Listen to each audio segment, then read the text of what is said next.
If your business and personal finances are not separated, they're going to collapse. Okay, here we go. I get it. I'm a business owner as well. It is so easy when you're first going out there, and especially if you've gotten in the habit of, well, I have a business account, but, I'm out here and I don't have the right card, and I'm just going to pay for the personal, and I'm going to put it on this card and then pay for it out here.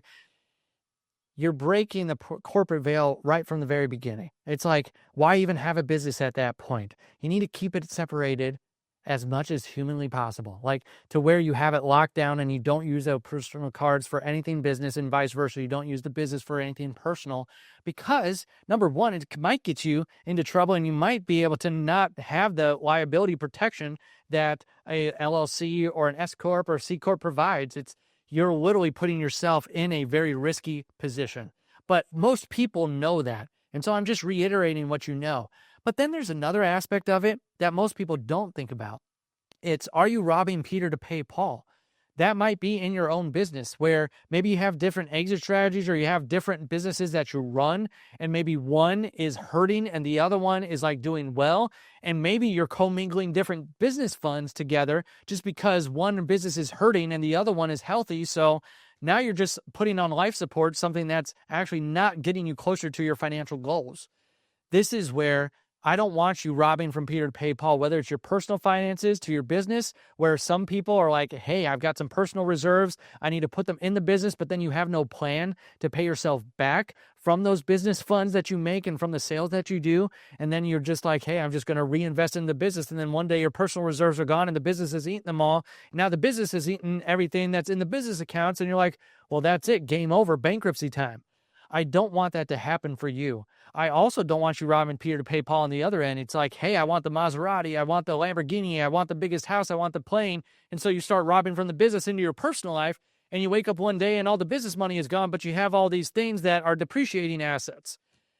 Both things are going to hurt you. That's why I said this is where if you don't get the personal and business thing, whether you're co-mingling or if it's just robbing Peter to pay Paul, those are things that can end up tearing down one or the other or both of them together. That's where you did not start your business for it to become this cash-eating monster. You did not start it for it to be able to go out there and be like, okay, I just need to float this and then this float that and to go back and forth and play that money shuffle game. You started the business for financial freedom. That financial freedom, what does that look like? It looks like doing what you want, when you want, with the people that you want at any time. But if you're just robbing Peter to pay Paul, it's just a house of cards that one day will all fall down. So what can you do? Number one, have separate bank accounts, business accounts, personal accounts, and I would even say don't even have them at the same bank if you can help it, or especially the same login. They're in the same login and you could just go back and forth and transfer real easy. It's too much of a temptation for most entrepreneurs if it's that easy to move the money. That could be a level of discipline that you instill inside of like your banking process. Another thing that you can do is have accountability. Is there someone on your team? Is there someone on your staff? Do you have maybe an operations or a COO or an integrator or someone that's a high-level team member that can look over your shoulder? Maybe it's a CFO. Maybe you have a fractional CFO who says, hey, you're mixing the personal and business. This is going to hurt you. Do you want to continue doing this? Because if you do, it's like, why do you even have me on staff? Like, because I'm going to tell you that this is going to hurt you, and this is going to eventually have this house of cards fall all down. This is where you might need some accountability. So number one, it's like getting the separate accounts, making sure that you can separate them out, building out in a level of discipline and accountability for yourself, and a level there where it's like, hey, I know if I'm going to go in and just be able to transfer really quickly, then I need them at separate accounts and that they don't connect to each other really easily. Then having that accountability in place as well too, where it's like you might need someone to take you by the hand and be like, here's how you separate it out. Here's where we're going to do this. Here's how we're going to track things on the personal side. Here's how we're going to do it on the business side. That's something we do with a lot of our clients. Like, we have to make sure you're separating those out. Lots of people come to us, more than I care to admit, and they're already co-mingling or they're doing some sort of that, or we see it behind the scenes and we're like, we got to help you get out of this. There's no shame in that. If you're like, shoot, I'm doing that, you're raising your hand. Like, a CFO or fractional CFO should be a safe place to bring that up and just be like, I need help. I need help to get out of this, because just because you've done it doesn't mean that you're ruined for the rest of time as a business owner.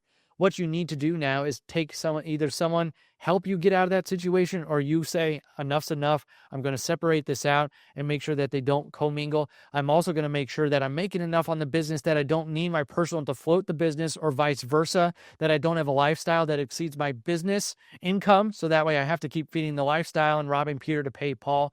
That is never a good formula for that business. And that's where it comes down to the financial habits. So if you implement something like a cash flow system, like Profit First, so you can see where every dollar is going in your business, that can be another level of accountability as well too, of every dollar has a name and you know where every dollar is going. That's just another level there of personal and business, and making sure you know where the dollars are and that you're not commingling things and that you're not robbing Peter to pay Paul. There are some practical steps to be able to not commingle anymore, and making sure that you're just not shuffling the money around. Thanks for spending time with me today. If this episode gave you clarity or a new perspective, be sure to like, subscribe, and comment below. If you're ready to apply what we talked about today with real guidance and accountability, visit profitrei.com to schedule a free discovery call with us to create your path to financial clarity and freedom.